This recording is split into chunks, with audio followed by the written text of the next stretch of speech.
Functional behavior assessment. Hello, and welcome to the teaching in education and functional behavior assessment. And let's first begin with some background. Functional behavior assessment have their place in education, but its roots can be linked back to the scientist. The functional behavior assessment has its origin in applied behavior analysis, also known as ABA.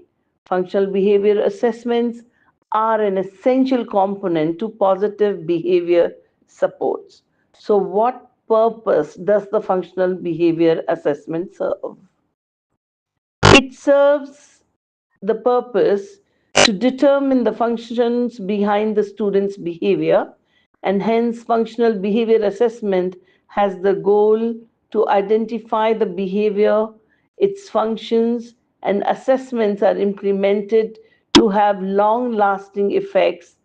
Ultimately, you want to produce a long term behavior, and this change can actually support the team. So, if you really want to make an FBA work, you should create a support team.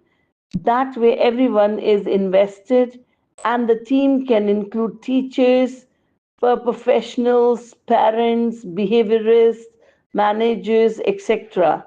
And fourth, let's look at the steps educators take. And the first step begins with the simply defining the behavior. It is important that the behavior is something that you can track, so that behavior must be defined in measurable and observable terms.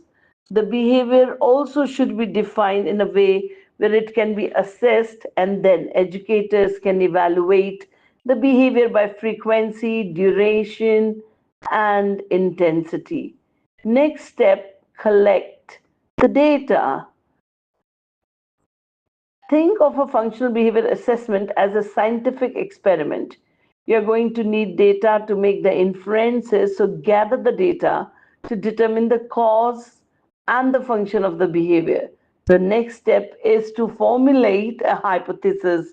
Again, think of FBA as a scientific investigation. First, analyze the antecedents, both fast and slow triggers, along with the behavioral consequences.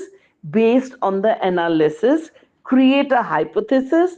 The hypothesis is a statement of what the underlying behavior causes are. Next up, create a BIP, and that is what BIP stands for: Behavior Intervention Plan.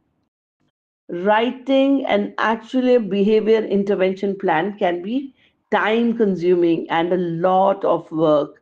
The plan should include positive supports. This step is followed up with the implementation of the BIP plan. Planning is important, but so is its execution. And remember and be clear that authentic in your instructions and work forward, building the relationships. And now the last step is to monitor implementation. Now the last step is monitor implementations.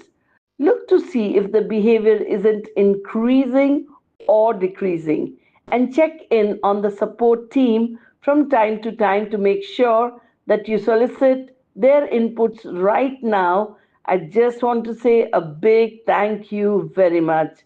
Thanks for watching.